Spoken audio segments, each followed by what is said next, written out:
This episode is sponsored by Lupton Capital, which provides a variety of investment services to both retail and institutional investors on platforms such as Seeking Alpha, Substack, and StockTwits. For more information on these services or for links to those services, please visit luptoncapital.com. Hey everybody, welcome back to the Investing with the Whales podcast. My name is Jonah Lupton. Super excited for another great guest today. Please say hi to David Marlin from Marlin Capital. That is the name of his Substack newsletter. He's also a quantitative trader, works for a hedge fund out of Silicon Valley. David, what's going on, man? How are you? Good, Jonah. How are you? Thank you for having me. Doing good. So talk to us, before we kind of jump into macro fundamentals, quantitative stuff, AI. I think we've got a lot to cover. Just a quick little background on yourself. How'd you get into the hedge fund industry? Yeah, so I started out in wealth management, working for a couple wealth management firms in New Jersey. Then I got into proprietary trading, working on a couple trading floors, trading my own strategy. And since I've moved on to this private hedge fund where I'm managing a portfolio of AI-driven strategies, we trade leveraged ETFs, TQQQ, SOXL. We trade ARC, we trade the indices, futures. Everything's AI-driven, systematic trading. We've been working on that for the past year and going pretty well for us. Are most of these AI-driven strategies based on technicals more than fundamentals? Yes, technicals. We have a bunch of indicators that the system uses to analyze the technicals. And, it's basically a trend following system. Swing trading, primarily. We have a few day trading strategies, but our systems are primarily swing trading. And the AI, we feed it the data. It analyzes over 50 technical indicators and, looks to follow the predominant trend of the product that it's trading. Like just for instance, a few days ago, ARC got rejected again at the 200-day SMA. So I put on a short, and then today it bounced off the 21-day. So I started to cover that short. Like, I assume that's what AI does, just a hell of a lot better and faster than me, right? Yeah, exactly. And it eliminates any personal biases that, an individual trader might have. It's pretty tough, Takes the emotion out. Exactly. It's pretty tough for the average trader to flip long and short all the time. The systems do it seamlessly. And so, overall, for short-term trading, we found it's much more accurate. And our success rate is around 60%. Profitability rate, profit factor is over 2 times. So, the math is it's all about math when you think about it. Oh, for sure. Yeah. Trading. Yeah, that's what I say. I mean, my win rate is probably 40-45%, but my winners are on average like 6 to 8%, and my losers are like 1.5 to 2%. So, sort of the same thing. But yeah, I mean, the 60% win rate would be phenomenal. I get it because I have 6 screens in front of me and I still miss a million things on the chart because you can only look at one screen, one chart at a time, theoretically, versus AI can look at 100, 1,000 screens at a time. So, I mean, it is hard to compete with computers. Absolutely. And back to what you were talking about, the golden ratio of trading is basically your average winner versus your average loser. So, we want our systems to be at least 2 times the average winner. If your average loser is, say, 6%, we want at least 12% on the average winning trade. Right. And, right. If you're over 50% profitability rate, the math works out, you're going to have a profitable system. So that's what we've been, building for the last year, testing our strategies in the market. We've back tested, our strategies, of course, but for the last year, we've been live trading and performed pretty well. And I feel like if it works in this market, this choppy, choppy market that really can't figure out which way it wants to go, kind of stuck around 4,100, can't get through 42, keeps, if it works in this market, it'll probably work in almost any market, or at least in a bull market, right? Exactly, because the system's trying to follow the predominant trend of the product that it's trading. And so, this market, like you said, it's very tough because the trend, it's up, it's down, it's choppy, it's flipping very quickly, long and short. But, the system is designed, like you said, in a bull market, it's designed to hold, for a long time, if that's what the market allows. So, absolutely, we expect to perform even better in a bull market. This has been tough trading, but we're overall pretty happy with how it's worked out. What are your overall thoughts on the market? I know you posted something on Twitter a few days ago, and a lot of people are talking about how the mega cap stocks, the Microsoft, Apple, Google, Nvidia, Tesla, et cetera, have been kind of holding the market up. And then if you look under the surface, the average stock in the NASDAQ, the average stock in the S&P is flat to down for the year. These equal cap weighted indexes are dramatically underperforming the market cap weighted indexes. Kind of what are your thoughts on that? Can that continue? And then does it remind you, was it 2019 where like Apple and Microsoft just outperformed everything by a wide margin? And if you didn't own those two stocks, and you were a fund manager, you probably underperformed. Yeah, that's exactly right. If you take out Microsoft, Google, and Nvidia out of the S&P 500, it's negative 2%. Probably Meta too, right? Yeah, negative 2% year to date. Wow. You include them, it's up 8%. So, by some measures, it's been the narrowest leadership in an up market ever. Right. So, for me, it's not indicative of what I believe we would see for a new bull market, the beginning of a new bull market. I look at the macro and fundamentals, which, in my opinion, are deteriorating, especially when you look at leading indicators that are pointing to a recession. And when you look at historically, the market has never bottomed before the beginning of a recession. Typically, the market will bottom when the recession is about halfway through, and that's going back to 1920. So it's never bottomed before the beginning of a recession. Is that typically because you have to start getting those negative earnings prints in order for the market to kind of re-rate lower? Exactly. And, what's being priced into the market right now, I tweeted about it, is basically the perfect landing, so to speak. So you have, this quarter one, earnings are coming in slightly better than expected, but it's tracking right now for a minus 3% EPS decline for Q1. And that's year over year? Year over year. Projection was minus 4%, but this is expected to be the trough in earnings. So certainly, that's not what I would expect if we're heading into a recession in the second half of the year, that Q1 is the trough in earnings. But then also when you look at the fixed income market and the bond market, what's being priced in right now is 3 rate cuts before the end of this year. Beginning in September, the bond market is pricing in the first rate cut, and then 2 more before the end of this year. So, that's not what I would expect if you are not seeing a recession. And Fed speakers, we had Bostic this week on Monday, basically said, he doesn't expect the Fed to cut rates until late 2024 at the earliest. And of course, it's all dependent on what happens with the economy. I think, what you're seeing in the bond market and the fixed income market is the expectations are for the recession to begin in the second half of this year, forcing the Fed to cut rates. But where that's kind of disassociated with the equity market is, like I said, that this quarter would be the trough in earnings. Historically, if you look at economic recessions dating back to 1970, the average recession has a minus 24% decline in S&P 500 earnings, and none have been shallower than minus 15% year over year. If S&P earnings, let's say next year, came in 24% lower than this year, that means the market right now is probably trading at like 24 times next year's earnings. Something right. Crazy like that.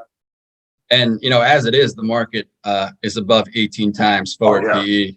Yep. Even if the estimates come to fruition, which is in the 85th percentile versus history. And I just tweeted about it.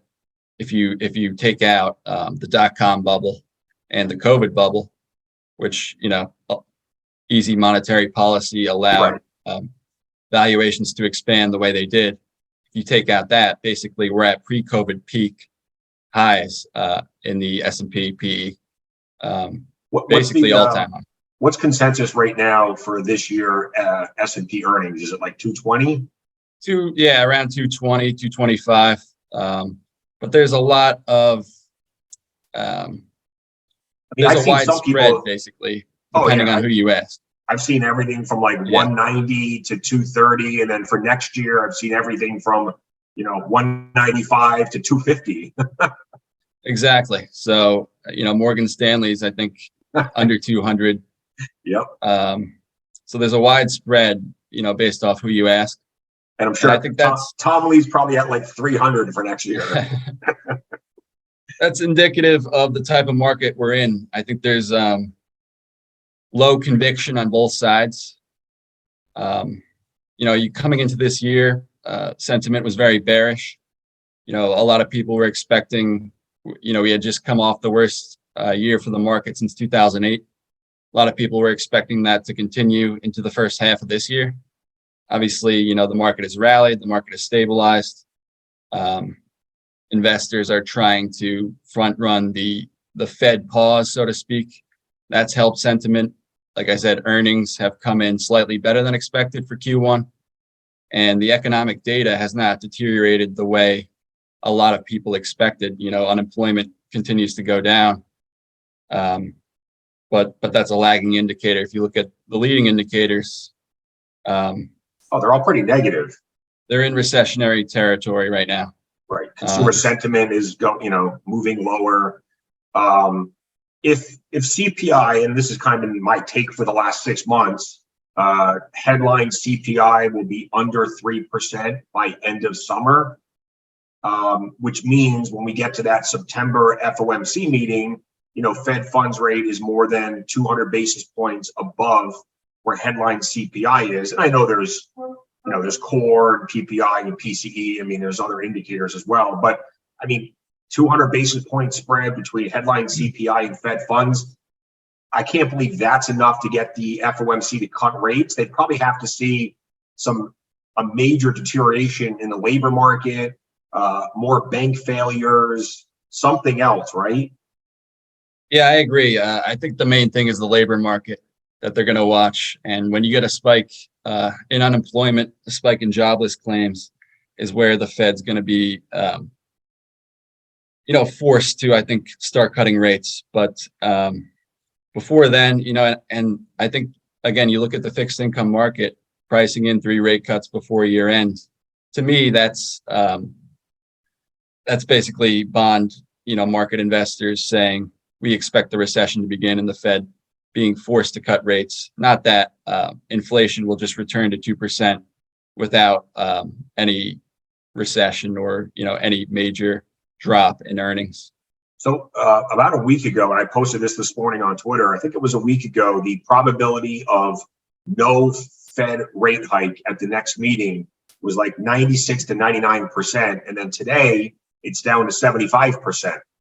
So like 20, it's still more likely than not that we don't get a Fed rate cut, but I'm kind of surprised that we're at 75 now. We were at 95 to 100 last week. What are your thoughts on that? Any reason why now all of a sudden people are starting to think there's a small, a sliver of a chance we get another 25 bips? Well, you've had a few Fed speakers this week, and they've continued to basically talk tough, which you would expect. Like I said, Bostic was one who basically said, not expecting any rate cuts until late 2024 at the earliest. Again, it depends on the economy, and you can't take everything they say at face value. Right. And I think he still said that he would probably vote for a pause if the vote was today, right? Yeah. So I think they will pause, but I think the probability shifting is more just based off some of the Fed talk we've seen this week. Some of the tough talk from I the feel Fed like members. Paul Tudor Jones would not come out and say that they're pausing if he didn't really, really have like a good reason or pretty high conviction. I mean, Paul Tudor Jones isn't wrong very often. So the fact that he's, willing to go out there and say they're done raising, or at least, done for now, makes me think they're definitely done. That's one guy you don't want to go against. I know Druckenmiller is obviously pretty bearish right now as well. But I mean, a lot of these guys are bearish, but they're still invested in equities. They still have some risk exposure on. I guess I don't know what their hedges look like, but I mean, I know Druckenmiller still has some pretty large positions, despite being pretty negative on the economy. Yeah, I think it speaks to, again, the low conviction on both sides. Like you said, Paul Tudor Jones said, he expects the market to finish higher. Druckenmiller is very bearish. He's in the hard landing camp. If you look at Bank of America's fund manager survey, which they just released this week, over 2/3 of fund managers that they surveyed globally are expecting a soft landing. So that's basically become the consensus trade. What's the other third? Is the other third looking for a no landing or hard landing? Mostly hard landing. Very, very few are expecting no landing. But like I said, 2/3 expecting a soft landing. And the most crowded trade among fund managers surveyed is long big tech, mega cap tech. Right. So as you'd expect, if you look at over the past year, the evolution of what's been the most crowded trade in this survey, it's performed, not well, so to speak. Look at the 13Fs that just came out. I mean, they're all these big funds. I mean, they're adding to Google, they're adding to Meta, they're adding to Nvidia, they're adding to Microsoft. Buffett's adding to Apple. He's already got like a, I don't know, $150, $200 billion stake, and he's still buying more Apple, even at 28 times earnings or whatever it is. So it's like these guys don't have any other better ideas except, big cap tech right now. Or, I mean, that's the safe trade, I suppose. Yeah. And listen, it makes sense because these, are the biggest and best companies in the world. They're they're built to withstand whatever happens in the economy. There's a lot of obviously uncertainty surrounding the macro and the fundamentals. What's going to happen? How, if we get a recession, how bad is it going to be? But, the Apples, the Microsofts, they're built to withstand whatever happens in the economy. So it's kind of seen as a safe haven, defensive posturing, so to speak. But if you look at, what's happening with small caps and in different sectors of the market, small caps and cyclicals, economically sensitive cyclicals, financials, energy, are basically pricing in more of a recession. You're seeing small caps struggle mightily year to date. And that's because, in my opinion, recession, that's because of recessionary fears, in my opinion. So, like you said, these mega cap tech stocks are seen as kind of the safe haven. No one really has better ideas. Everyone's kind of scared to venture out into small caps or different sectors of the market. But it makes sense logically because, like I said, these companies are the biggest, best in the world. They're built to withstand, whatever happens in the economy. They can handle higher interest rates. They can handle 5%, interest rates, much better than a small cap company. I mean, it's funny because back in late December, early January, I feel like every talking head on CNBC, was giving their like favorite picks, favorite sectors for 2023. And I could swear that like financials and energy were still like the two favorites amongst everybody. And those have been hands down probably the two worst sectors this year. I mean, they've both just been absolute dog shit. So, and I don't think anyone was really picking like mega cap tech, back in December and January. They thought there was going to be more pain in those big names. It's funny how things just, the market loves to make us look stupid. And now the crowded trade, like I said, is long mega cap tech. And you haven't wanted to be in those crowded trades for the past year. I don't think this time we'll finish any differently. I think eventually these mega cap tech companies are going to get hit. If you look at, you can't get any more multiple expansion, can you? Yeah.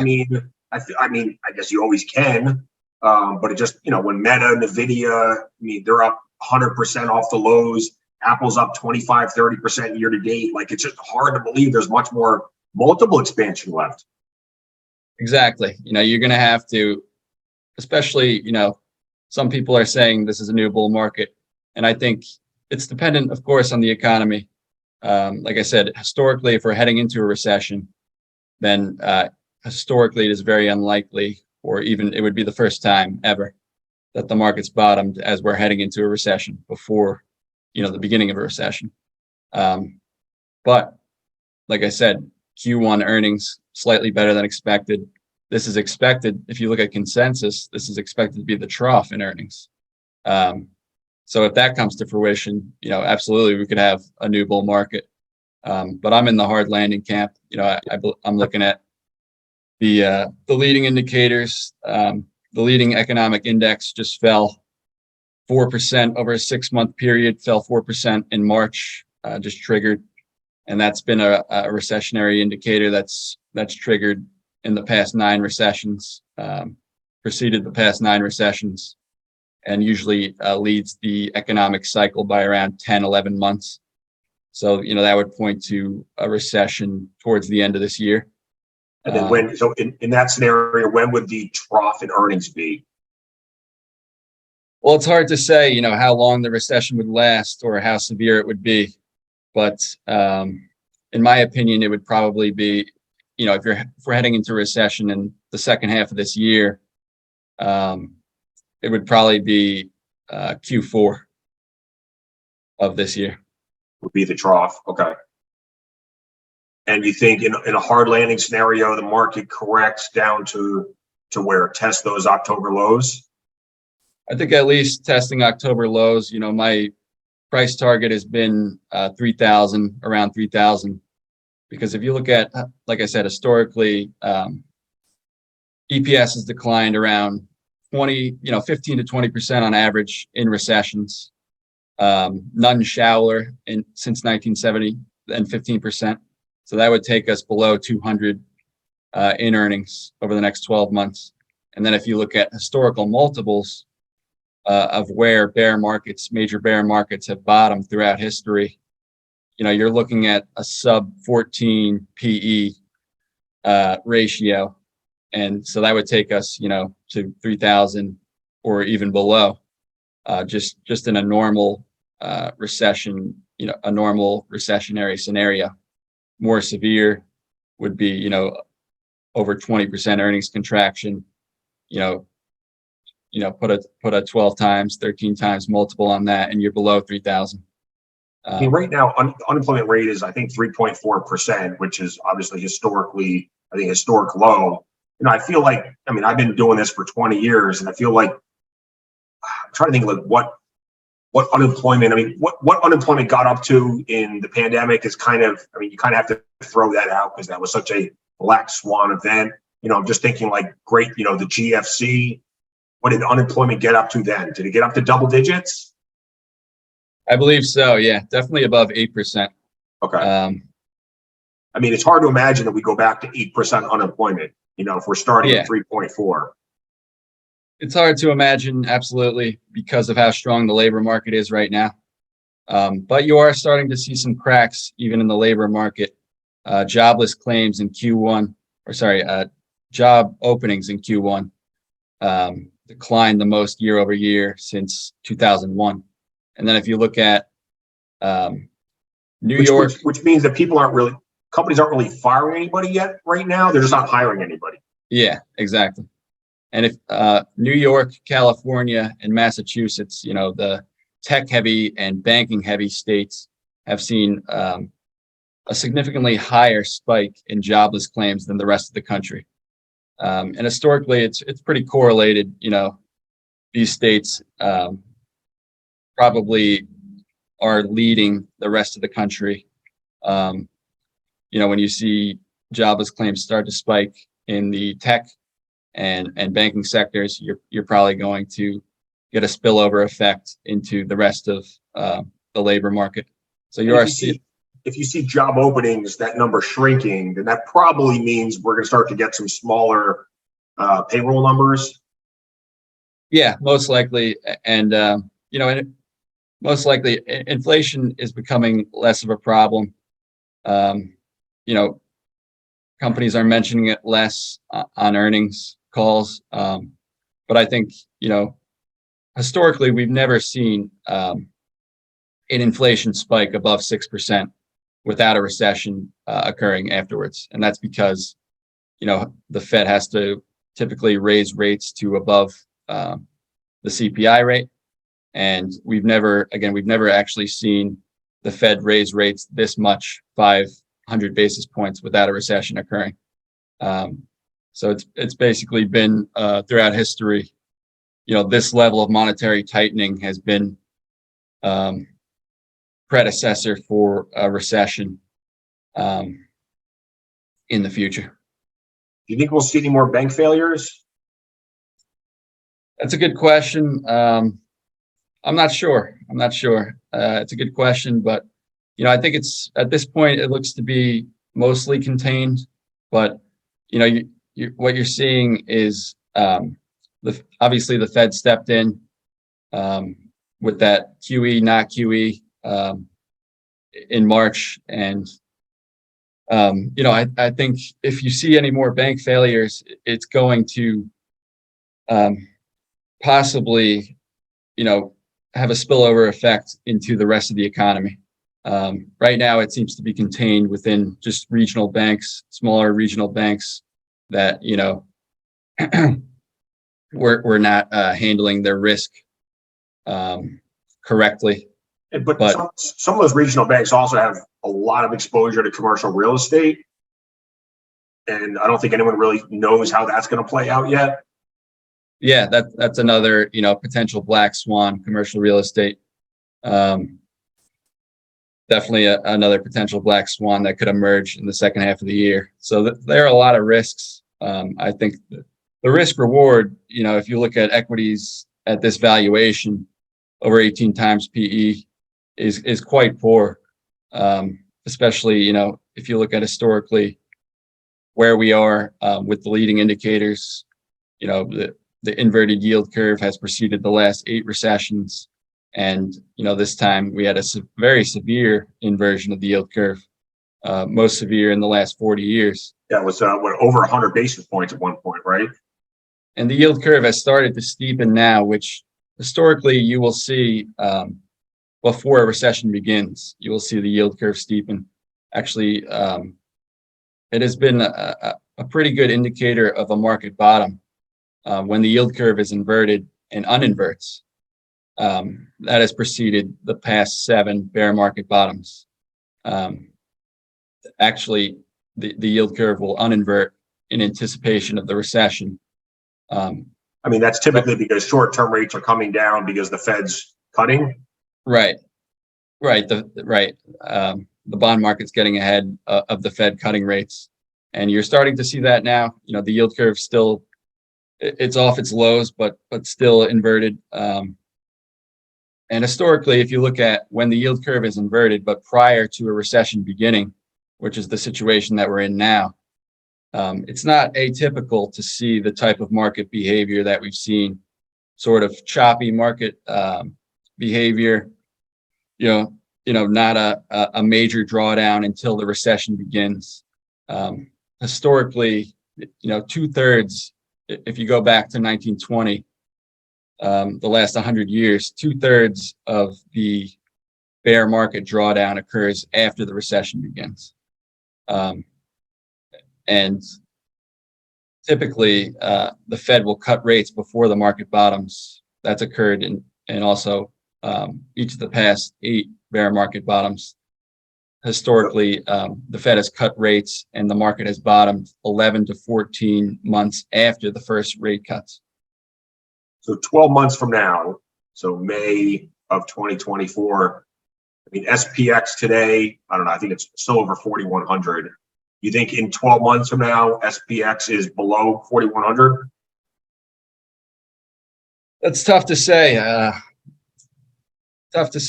would say yes. I think it'll be below 4,100, but I believe personally that the market will bottom before a year from now. So if you're looking at, May 2024, I believe the market will have already bottomed. We're, somewhere around 16 months into this bear market. The market peaked in January 2022. So we're around 16, 17 months into this bear market. And if you look at the average recessionary bear market, it's lasted around 19, 20 months. So, it's getting pretty long in the tooth. But, what's been different about this cycle is that the market peaked well before the end of QE, which historically we have not seen before.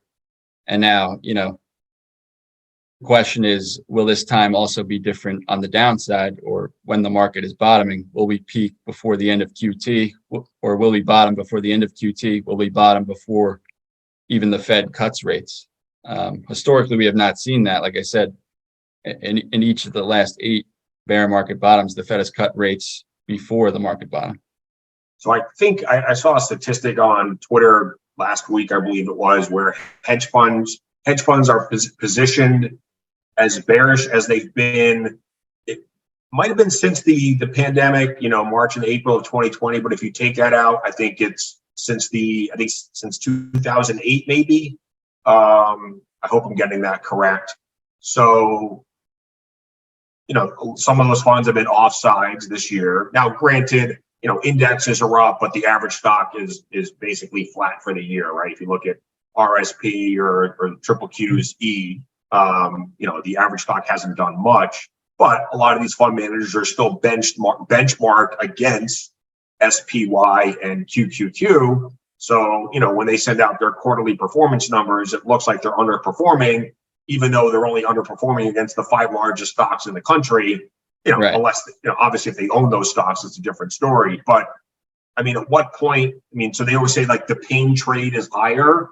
What if we do just get a soft landing or no landing? Like, what if inflation comes down, labor market stays strong, the Fed can start cutting rates, because inflation's back to 2 or 3%. Like, I'm just playing devil's advocate here. At what point do the hedge funds have to start getting more long, covering their shorts, putting cash to work? There's something like, I heard a stat the other day, and I haven't verified this, but something like $4 trillion, sitting on the sidelines, just dry powder from all the hedge funds and mutual funds. At what point do these fund managers have to be like, shit, I got to start putting this money to work? Yeah, that's, like you said, that's also consistent with my conversations with other institutional investors, other funds. They're basically refusing to take on any risk right now. There's a lack of conviction on both sides. But if you look at systematic funds, like the one that I currently work with, quant funds, systematic funds, they're basically max long right now because they're trend following systems. So there's a big disparity between systematic funds and active managers. Right. Active managers right now are very bearish. They have low conviction. They're looking at the macro uncertainty. They're looking at the fundamental uncertainty, and they're refusing to put money to work. They're refusing to take on any risk right now because of, like I said, the macro uncertainty. But as you said, if things start to clear up, inflation just comes down to 2%. There's no major drop in earnings. This is the trough. Q1 is the trough in earnings. And we start to just see, a soft landing or no landing even. Absolutely, I think fund managers would be forced to chase the market higher, forced to chase performance because they would, be substantially underperforming at that point during the start of a new bull market. And what would be interesting is they probably would not, at least if I was them and you had to do catch up on performance, I would chase the other 490 stocks in the S&P, given how much the mega caps already outperformed. I'd be chasing everything except the mega caps. So maybe, that's where you see the breadth of the market. You start to see everything, the other 490 stocks start to catch up too. Yeah, and that goes back to what I said earlier. Cyclicals and economically sensitive sectors, financials, energy, pricing in more of a recession. Small caps are pricing in more of a recession. Meanwhile, everyone's crowding in the mega cap tech trade, which has worked out year to date. But if we start to see evidence that there will be no recession at all, the leading economic indicators improve. Inflation just comes down to 2%. The Fed can cut rates. There's no, this is the trough in earnings Q1. There's no major decline beyond, 3%. That's where I agree with you. I think small caps would begin to outperform because they've already started to price in a recession. And if you look at, they've already started to price in a recession. If you look at, growth names, a lot of these names are down 80, 90% from bubble valuations, that they reached. But how much downside is really left in these names, we'll see. But I think the most crowded trade, like I said, long mega cap tech is the one that you probably would not want to, be in right now. Right. Agreed. What else did we not get a chance to cover that you wanted to talk about? I think we did hedge funds, we did AI. Any other thoughts on AI? Did you get a chance to listen to the interview last night with David Faber and Elon? I saw some clips of it. I haven't listened to the full interview. But yeah, I mean, artificial intelligence, you've seen it over the last year. It's really staggering what you've seen, the improvements over the last year. Just the last few months. Yeah. Since Chat GPT entered the conversation, it's like, it's become like a national topic all of a sudden. Absolutely. And for me as a long-term investor, I have a retirement account. I invest for the long term. But based off, fundamentals, I start with a top-down approach, where I'm looking for, the industries that are poised to make the biggest, impact in society.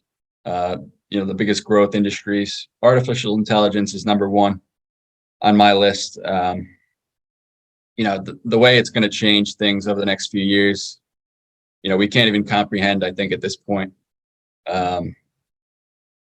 It's going to be interesting to watch. You're already seeing, I'm sure you've seen some of these AI generated images and AI generated music. Oh, yeah. You can't even tell the difference between AI and real life. It's only going to get better over the next few years. Better and cheaper. Better, cheaper, faster, all of that. So it's going to help, a lot of companies. It's going to be interesting to see what happens with, jobs being eliminated to AI. But yeah, I think, artificial intelligence is one industry you have to be invested in for the future. What are your favorite ways to play it? I mean, like there's the B2C companies, Google, Microsoft that are deploying it, I guess to consumers. You have the semiconductor companies and their chips that are kind of powering it, NVIDIA, AMD, etc. And then there's obviously lots of other smaller companies sprinkled in there that are adding AI and Chat GPT to their, productivity apps and things of that nature. So where do you start? Yeah, NVIDIA has been my favorite way to play it. I've owned NVIDIA for a number of years, since 2017, actually, in my retirement account. I've also owned Microsoft. The three major players in AI, which are leading the indices year to date, Microsoft, NVIDIA, and Google, are the easy ways to play it. But I think over the next few years, you're going to see a lot of private companies come public. Oh yeah. And I think there's going to be major opportunities in that space. New IPOs and new companies. It's going to be like Spackapalooza all over again with AI companies. Yeah. Hopefully a little more, fundamentals. I hope these companies are a little bit more legit. Yeah. Hopefully a little more earnings, potential.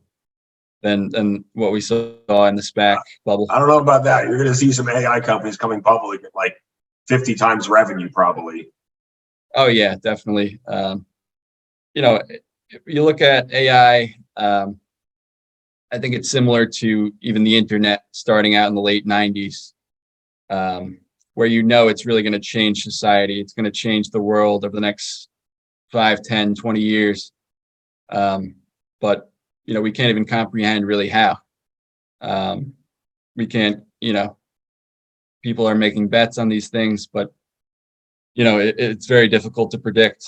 I think there's going to be massive winners that come out of the space that are private right now and will come public over the next few years. So like Chegg, the education company, when they reported earnings a few weeks ago, stock was down 50%, 60%, something insane, because they basically said Chat GPT was taking their business away. So you're going to see some companies get destroyed by AI too. That's the other side of the coin. Some companies will get destroyed by AI. A lot of jobs will likely be lost to AI. So, it's going to be very interesting. I mean, just think, 5, 6 years from now, we might have autonomous cars, self-driving cars replacing the million people that drive for Uber and DoorDash and Lyft. All of that might be autonomous, the combination of kind of AI and robotics together. So, I mean, there's millions and millions of jobs at stake, depending on how far AI goes. Absolutely. And if you listen to Elon Musk, we're even closer to self-driving. Of course, he's been saying that for a number of years. But, right. But he's going to be right sooner or later.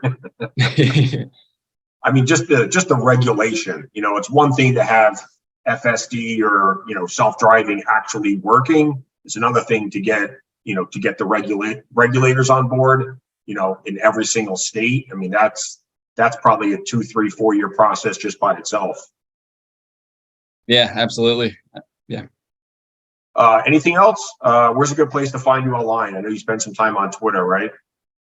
Yeah, I spent some time on Twitter. I have my own Substack, marlincapital.substack.com. My Twitter is at Marlin_capital. So, I post there frequently. My Substack, I post every day. I give a daily update. What do you typically write about on the Substack? Everything, macro, fundamentals, technicals. Last year, a lot about the macro, because that was, what the market was trading based off of. This year, the market's trading more based off technicals. So talking a lot about that. And, I always cover the fundamentals for long-term investments. Like I said, I started out basically as a long-term investor. I worked for a wealth management firm where our philosophy was, kind of the Warren Buffett, Peter Lynch, buy and hold great companies for the long term. The fundamentals win out in the long term. And it's very tax efficient too. Yeah. So that's kind of how I started in the industry as a fundamental analyst. Then, like I said, I started working on a couple trading floors where risk management is paramount. There's certain risk parameters that you have to have, just working for those firms. You can't take a certain loss beyond a certain amount. So you can't really, hold stocks the way a Peter Lynch or Warren Buffett would, so it's more, that's how I got more into technical trading. Was it typically like 8 to 10% max loss? Yeah, 8 to 10%, or even less at certain points. If the VIX was elevated, it's even less than that. Not to be mean here, but I don't think Kathy Wood ever took that class. I don't think so. She doesn't have a lot of risk management. I know. I mean, I trade ARK, I short ARK, but I mean, I like to poke fun at them. I still can't believe at the height of the peak in the markets back in February, March of 2021, I believe ARK was managing between all of their strategies their ETFs and their SMAs, you throw it all together, it was like $65 billion of assets across everything. And I mean, I think that number is probably 75 to 80% lower now, but it's just mind-boggling that they actually got up that high. Just wild. All the greatest traders, will tell you risk management is the name of the game. Because it's how you stay in the game for the long term. Exactly. Everything in the market is probabilities. No one can predict the future. You have to have a contingency plan in case you're wrong. Like I said, we're wrong even on our best quantitative strategies. We're wrong 40% of the time, and that's part of the game. It's all about probabilities. So on a quantitative driven AI strategy, when you're wrong, so the 40%, like what's your target loss? Below 5%. Okay. Typically, our strategies will have an average loss of 4 to 6%, I'll say, and an average gain of at least 2 times that. Okay. So then, like I said, it's all math. If you're right 60% of the time, wrong 40% of the time, and you're making 2 times the profits on your winning trades as the losses on your losing trades, the math works out. You're going to be profitable. Right, and then you add leverage to it, and you're even more profitable. Exactly. So, but that's the name of the game for trading. All the great traders will tell you, risk management is the number one thing. Well, I think I saw a stat once. So Renaissance Technologies, run by Jim Simons, and thousands of employees and hundreds of PhDs, is the best performing hedge fund of all time. Maybe there's some smaller ones that have done better, but like for the most part, I mean, I think he's averaged like before fees, it's like 70% a year. After fees, it's like over 50% a year for like 20 something plus years. I think their win rate is only like 51 or 52%. Yeah. I'm not sure exactly what it is, but I think I thought I read that, which is like crazy. But I mean, they also do a shitload of trades. But it just goes to show, like, when you're right, be right big, and when you're wrong, be wrong small. Exactly. And any great trader will tell you that. Like you said, when you're wrong, lose small. When you're right, win big. Right. I don't know if you've seen that movie, The Patriot, with Mel Gibson. Yeah. So after one of his sons gets shot, he takes his other 2 sons into the woods, and they're about to ambush the British soldiers. And he says, okay, here's my advice. And he doesn't say, his exact words, but aim small, miss small, and that's sort of like my trading advice for people. Well, David, thank you so much, man. Glad we finally got a chance to catch up. I know we've rescheduled a couple times. I had some construction going on. You weren't feeling well, so glad we finally got it done. Yeah, me too. Thank you, Jonah, for having me. Thank you, man. Talk to you soon, and best of luck at the hedge fund. Thank you. Take care. Bye.